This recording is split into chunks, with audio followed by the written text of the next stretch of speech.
ईद से एक दिन पहले जो है मेरा मुझसे मोबाइल चोरी हो गया। ईद के तीसरे दिन मैंने एक नया मोबाइल ले लिया जो था Redmi Note 13 और आज उसके 15 दिन बाद मैं अफसोस कर रहा हूँ कि मैंने Redmi Note 13 क्यों लिया, क्योंकि इसकी वीडियो क्वालिटी इंतहाई घटिया है, प्रोसेसर इंतहाई कमजोर। मैं आपको कुछ इसकी वीडियो के रिजल्ट्स दिखा रहा हूँ।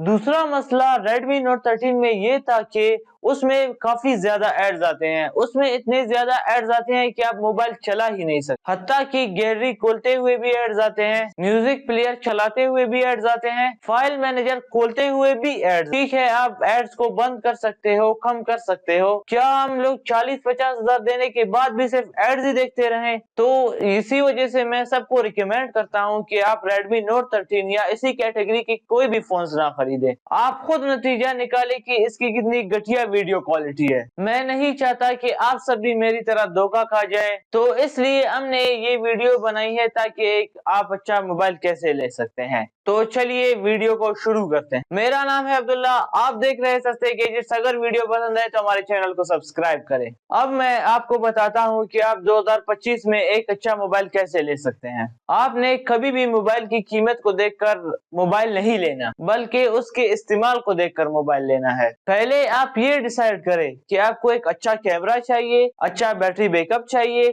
अच्छा डिस्प्ले चाहिए, या फिर आपको एक अच्छा प्रोसेसर चाहिए। अगर आप गेमर है तो आपको एक अच्छे प्रोसेसर पे जाना चाहिए, और अगर आप वीडियोस बनाते हैं तो आपको एक अच्छे कैमरे वाली मोबाइल की तरफ जाना चाहिए। अब जरा इस वीडियो को डिटेल में स्टार्ट करते हैं। आपको जो है मोबाइल के हर डिपार्टमेंट के बारे में पता होना चाहिए कि उसमें गलत चीजें कौन सी है, यानी कैमरे के बारे में, प्रोसेसर के बारे में और डिस्प्ले के बारे में। अगर आप एक नॉर्मल यूजर है तो आपको ऐसा मोबाइल लेना चाहिए जिसका जो है डिस्प्ले अच्छा हो, स्पीकर अच्छे हो, बस। और अगर आप उसकी कॉल क्वालिटी अच्छी हो, बैटरी बैकअप अच्छा हो, प्रोसेसर जो बेशक गुजारे वाला हो, क्योंकि आपको गेमिंग नहीं करनी और ना ही किसी तरह की वीडियोस बनानी है। इसके लिए मैं आपको रिकमेंड करूंगा कि आप एक 30,000 से लेकर 45,000 के दरमियान तक का एक बेस्ट बजट फोन ले ले, जो टेक्नो, वीवो, इन्फिनिक्स, सैमसंग कोई भी हो सकता है। और उनका जो है मैं आपको एक लिस्ट दे रहा हूँ, उनमें से आप कोई भी मोबाइल चूज कर सकते हैं डेली यूज के लिए।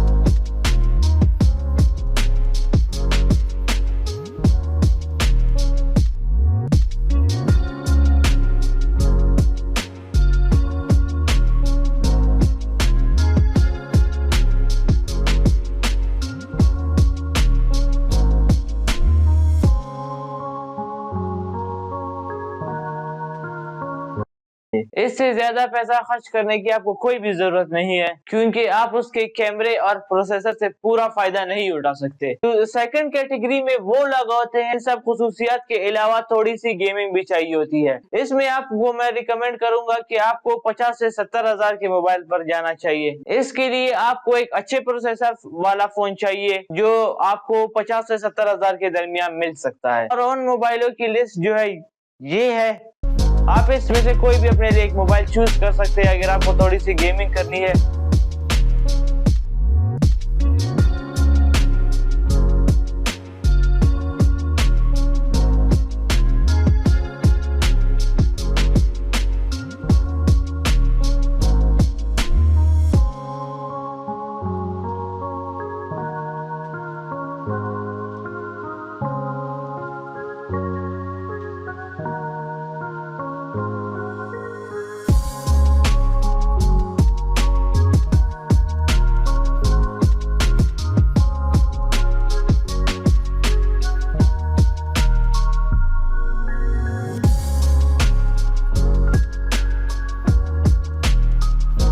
तीसरे कैटेगरी में वो लोग आते हैं जिन्हें सबसे ज्यादा कैमरा फोन्स की जरूरत होती है कि वो भी वीडियोस बनाते हैं इस पर। इसके लिए जो है मोबाइल के बैक और फ्रंट दोनों कैमरे जो है तगड़े होने चाहिए। मैं आपको रिकमेंड करूंगा कि आप 30 FPS वीडियो रिकॉर्डिंग वाला मोबाइल कभी भी ना ले, कम से कम जो है 60 FPS वाला मोबाइल ले। ये मोबाइल जो है आपको 60 से 70-80 हजार के दरमियान मिल जाएंगे, जिनका लिस्ट ये है।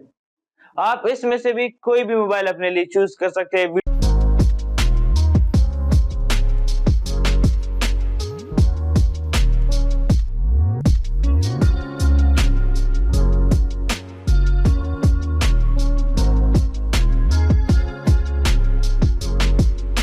अगरचे आप इसमें हाई क्वालिटी वीडियोस नहीं बना सकते, लेकिन फिर भी आप इसमें एक बेटर क्वालिटी की वीडियोस बना सकते हैं। हमारे चौथे कैटेगरी में वो लोग आते हैं जो सबसे ज्यादा जो है गेमिंग पे फोकस करते हैं। ये जो है प्रोसेसर पे कभी भी कॉम्प्रोमाइज नहीं कर सकते। इनको जो है हमेशा एक फ्लैगशिप प्रोसेसर वाला मोबाइल ही लेना चाहिए, और यही पे आपका रेंज जो है 1 लाख से बढ़ जाता है।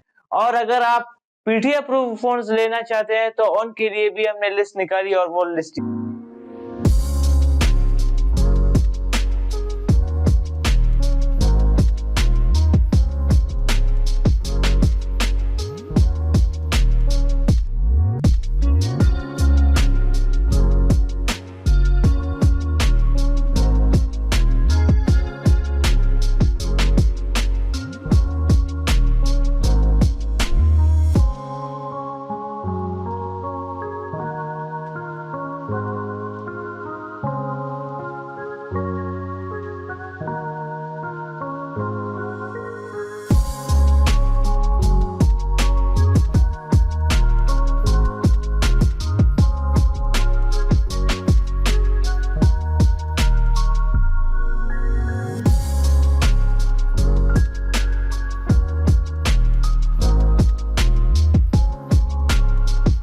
ये जितनी भी कैटेगरीज मैंने आपको रिकमेंड किए हैं, मैं आपको यही कहूंगा कि आप इनमें से किसी में भी सैमसंग के फोन्स ना खरीदे। सैमसंग की फोन्स की प्राइसेस हाई होने की वजह से जो भी बजट मैंने आपको बताया है, उस फोन में सैमसंग की जो भी फोन्स आते हैं वो बहुत ही घटिया क्वालिटी की प्रोसेसर और वीडियो क्वालिटीज देते हैं आपको। सैमसंग जो है ज्यादा पैसे अपने ब्रांड नेम की वजह से चार्ज करता है, वरना जो है इस बजट में इसकी कोई खास क्वालिटी नहीं देती। सैमसंग के इस बजट में सिर्फ वही फोन आते हैं जो चाचे मामे के यूज के लिए अच्छे हों, और वो यंगस्टर्स के लिए बिल्कुल भी अच्छे नहीं होते हैं। पांचवी कैटेगरी उन लोगों की है जो पाकिस्तान में